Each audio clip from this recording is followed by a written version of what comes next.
Hey, BookTube, you look kind of far away a little bit.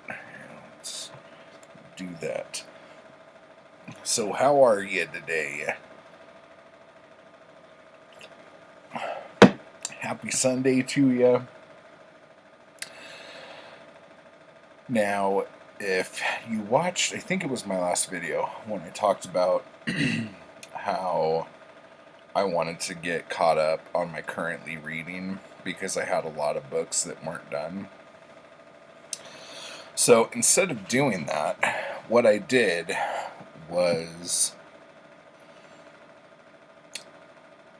start two new books, and me and Zoe went to Dove Thrift and did a huge book haul.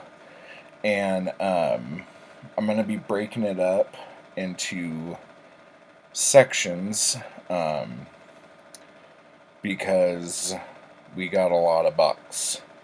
So, this is just going to be the horror books that I got because I want to kind of stock up for September and October because I'm pretty excited. Where did my voice go? So I'm pretty excited about it. So, I don't know where to go first. We'll start here first. So, I've been wanting some 70s and 80s horror paperbacks, especially since I'm reading Paperbacks from Hell, and I ended up finding 4 that were actually mentioned in the book, kind of on accident because I haven't got that far in the book yet. But the first one is Crib. Ooh.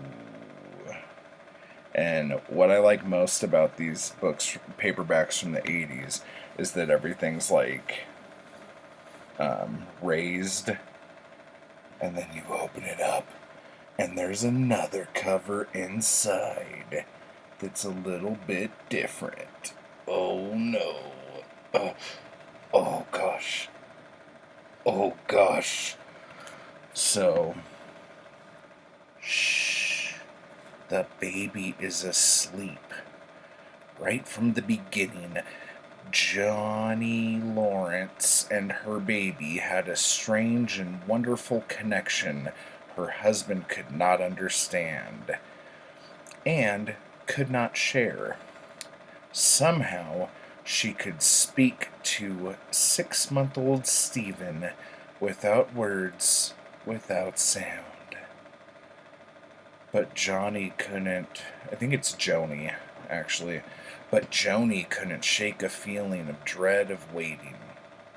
And then one night, suddenly, inexplicably, a mother's worst fear came alive in the lifeless body of her child. Spoiler alert! The doctor's explanations gave no comfort. At night, Stephen's cries haunt her, pleading for help. The doctors call it imagination, hysteria, but Joni knows it's something else, something more. And then the shocking glimpse of her baby's crying face in the back seat of another woman's car. Stephen is alive. Stephen is in need. Stephen is calling, and a mother must answer. Crib by Harold Lee Freeman. So that sounds pretty fun. And then I stumbled onto a smorgasbord of Ramsay Campbell. So we have The Influence. Oh, scary. From beyond the grave, an old woman reaches out to steal the body and soul of an innocent child. And then it's just blurbs about how fucking awesome Ramsay Campbell is. And honestly, he's written about 1,000,000 books. And is a UK author who's pretty badass. Then I got The Parasite.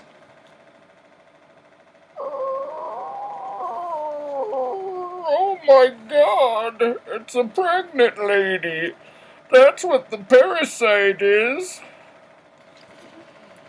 It began with a little game for children to amuse and frighten each other. A seance in a dark, empty house. Don't tell the grown-ups. But something unexpected happened that night. Some awful evil awoke in the foul dampness.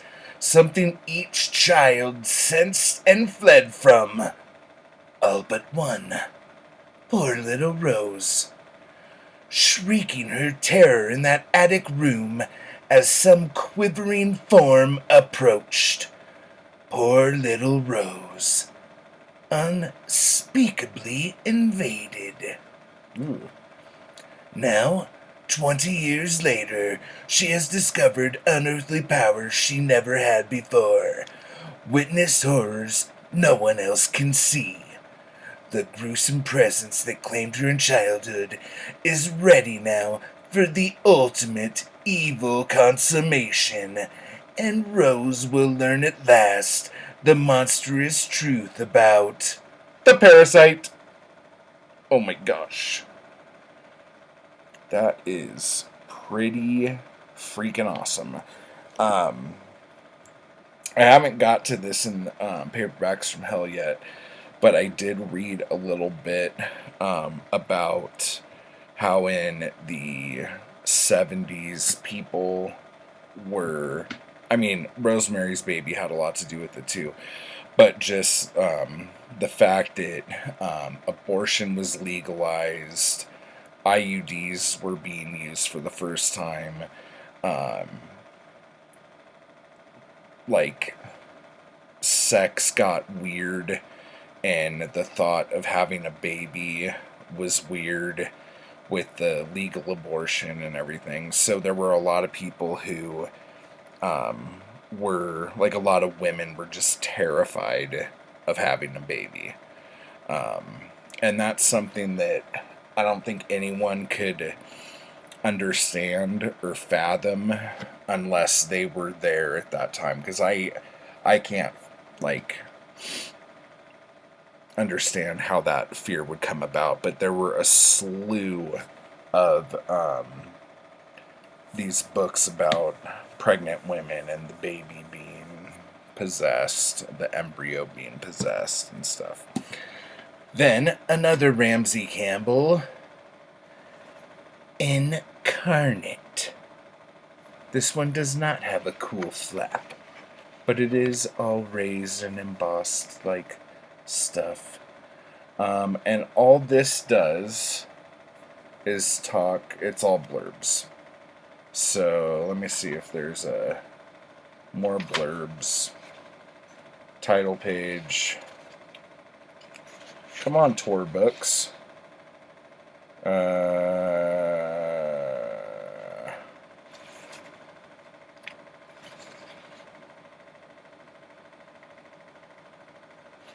Nope, that's a thank you page. Jesus Christ, does anyone give a shit what this book's about? Nope, it goes right into it. Wow. There is absolutely nothing about this book. Wow. Well, I think it might be about a house with eyeballs and shadow people. That's going to be my guess. And I think it's a good one. Honestly, as scary as this is supposed to be, those eyes look kind of goofy. It's like, like one of those things. Alright. Then, New Terrors. Edited by Ramsay Campbell. Now, this book is a collection of short stories with an awesome cover. And what we have in here is, let's see, any names: Glenn Wolfe, Kit Reed, Cherry Wilder, Ramsay Campbell, and it has Big Wheels by Stephen King. So it's a pretty good collection. There's about 11, 12, 13, 14, 15 short stories in this.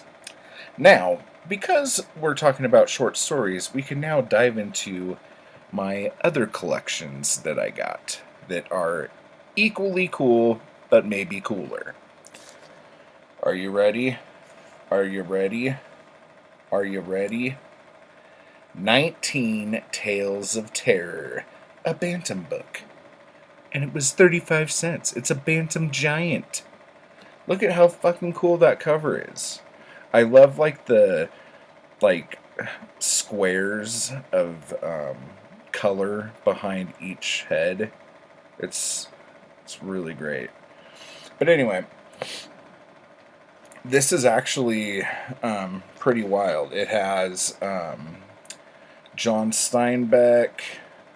Let's see, who else we got in here?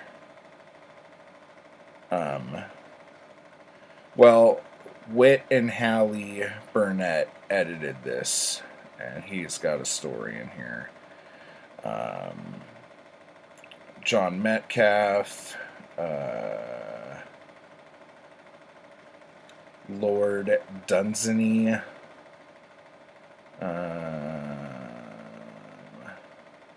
all sorts of people. It's so weird how there's so many authors who were a big deal at one time and they just vanished off the face of the earth, and their books aren't in print anymore and nobody knows anything about them. It's kind of sad. So that's that, and this is from, what is it, 57. So that's cool. Then I got this beauty, Speak of the Devil, a Dell book. Let me see. This one has all sorts in it too. It's got The Devil and Tom Walker by Washington Irving. Let's see. The Devil in the Deep Sea by Kipling. The Friendly Demon by Defoe. Devil in the Belfry by Poe. Young Goodman Brown by Nathaniel Hawthorne. The Lightning Rod Man by Herman Melville. Yeah, this one is definitely star-studded. And that cover is ridiculously awesome. So there's that. And probably what might be my favorite out of the haul is this little nugget from, is it 63? 62. Zacharys, Vulture Stew. Now, if you don't know who Zachary is, or was, he was a horror host. That's his head right there. And I believe in the Ohio area. And I am a sucker for horror hosts. I grew up with Elvira and loved every goddamn minute of it. Let's see here. This book has some people that I don't know, but what I think is pretty cool, actually Manly Wade Wellman is in another one of those books too. But this has He Didn't Like Cats by L. Ron Hubbard, and There Shall Be No Darkness by James Blish, who you Star Trek fans will know about. So that's super cool. So anyway, this is a gorgeous paperback. And the back of it has ads for other books you could get. And look at that spine. That is so cool. Oh, I love it. So that's really awesome. So I'm very pleased with my horror haul. And if you want a preview on the ridiculous sci-fi haul that I did, look over this shoulder. What do you see? A bunch of books. I got a ton of sci-fi books, so I'll just let that wet your noodle for a bit, and hopefully everything will be okay. So until next time, BookTube,